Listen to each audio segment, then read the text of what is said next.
Pai do Senhor querido, eu quero lhe dar 3 razões para identificar um falso profeta, ou seja, é melhor, 3 passos de como identificar um falso profeta. O primeiro passo para a identificação dos falsos profetas é pela heresias.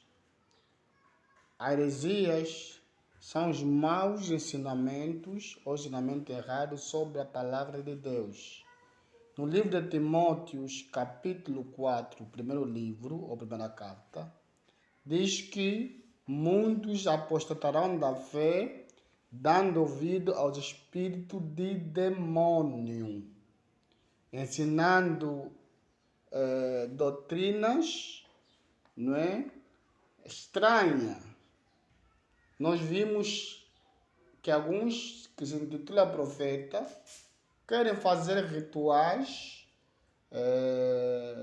de matar galinha, matar alguns animais, fazendo um altar, quando a Bíblia diz que Jesus Cristo, o sacrifício dele foi suficiente para acabar com o pecado da humanidade, para purificar, para remir a humanidade.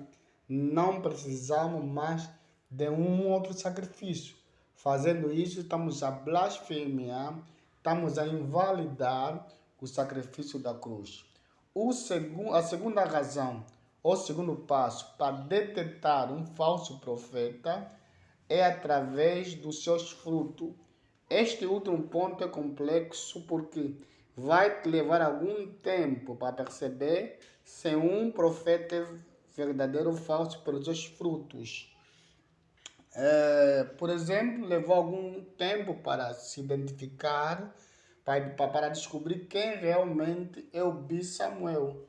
Só pessoas, bem Samuel, né? Só pessoas com um espírito de discernimento ou com conhecimento muito profundo sobre a palavra de Deus que podem identificar esses falsos profetas logo de imediato.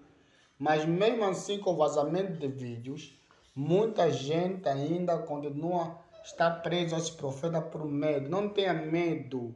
Jesus é o único homem que pode te salvar dessas heresias. Tu dizes que tu não tem poder sobre a minha vida. Larga-te, saia dela enquanto é possível. Como diz a Bíblia, saia dela, povo meu, para que não participe dos seus pecados.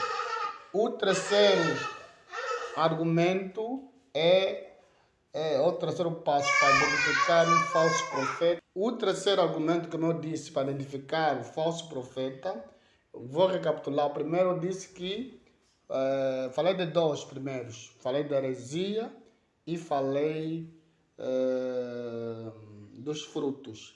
O terceiro é a profanação.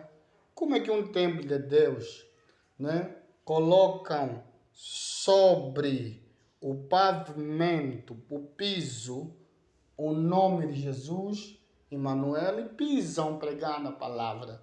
Como é que um templo colocam tapete, não é, estendido em forma de cruz e o pastor a entrar tem que pisar sobre ele? Eu entendo que isso é uma profanação ao templo de Deus. E mesmo que ele falando de Deus, mesmo que ele pega a palavra, não é suficiente, porque as suas práticas mostram o contrário. Como a Bíblia diz, eles falam de lábio, mas o seu coração está podre. Por isso que não me assusta quando esse jovem aí, que eles dizem rebelde, está a denunciar as práticas, os ensinamentos que ele faz ao culto, que eles fazem ao culto aos seus ministros. Então, saia dela, povo meu, para que não se, como diz a Bíblia, se contamine dos seus pecados. Palavra do Senhor.